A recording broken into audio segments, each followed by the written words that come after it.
Well, I think this conclave, more than any other, is presenting whoever becomes Pope in the next few days with profound challenges for the way forward. The Catholic Church is facing a number of really difficult issues in terms of declining congregations, but more profoundly to do with the paedophile sex scandal that has rocked the Church for more than 10 years. We've been looking into one particular case involving a cardinal who will be involved with electing the new Pope. Here's what we found. We've asked Francesco Zenardi to do something that's clearly traumatic, to return to the Santissima Annunziata Church in Sportono, where he was abused as a child. His dogged fight for the truth has exposed a paper trail all the way to former Pope Benedict XVI. In 1981, as an 11-year-old altar boy, he was abused by his local priest, Father Nello Giraldo, who acknowledged raping him at least once a week for 5 years, and he wasn't alone. Zenardi says many of his classmates were abused too. I didn't have consensual sex until I was 26.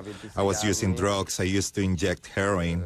I went into rehab and had counseling, and later realized I was taking drugs because of the abuse. The timeline of the scandal stretches back to 1980. This letter from an archbishop to the current bishop of Savona clearly shows the church was all too aware of Father Giraldo's crimes more than 3 decades ago. It mentions Giraldo, quote, was reported in 1980 for abuse of minors. But rather than inform the police or kick him out of church, Giraldo was simply moved from parish to parish. He was even allowed to set up and run a care home for troubled children in the church rectory.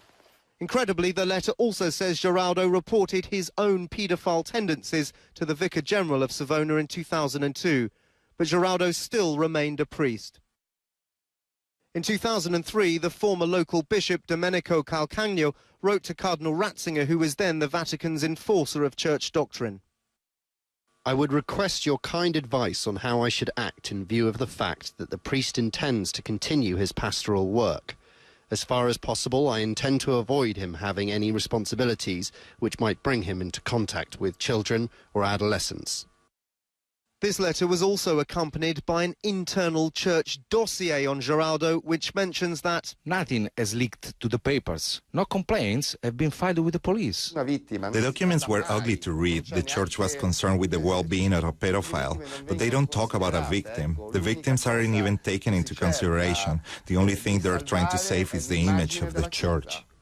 Despite the incontrovertible evidence against Father Giraldo, at this point, Bishop, now Cardinal Calcagno, didn't kick the paedophile priest out of the church. Instead, he was given counselling and sent to work with prison inmates. We don't know Cardinal Ratzinger's response to this letter. 2 years later, in 2005, Ratzinger became Pope Benedict XVI. But in the mountains of Piedmont, Father Giraldo was free to continue his abuse. In 2005, he sexually molested a boy at a Catholic scout camp. A crime for which he was later convicted and given a 1-year suspended prison sentence. Francesco Zenardi wants to know who at the Vatican helped keep Giraldo's abuse secret.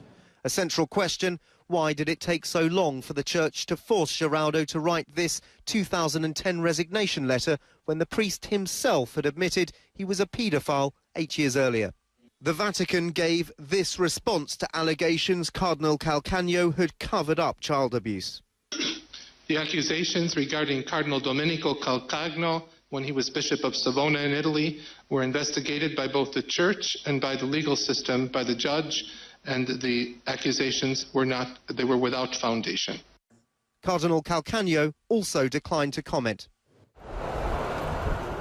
But Francesco Zenardi's unconvinced. He's taken his fight literally to the doors of the Vatican, trying to deliver a petition demanding Cardinal Calcagno be disqualified from the papal conclave. But plainclothes police turned him away. His long battle for justice is far from over.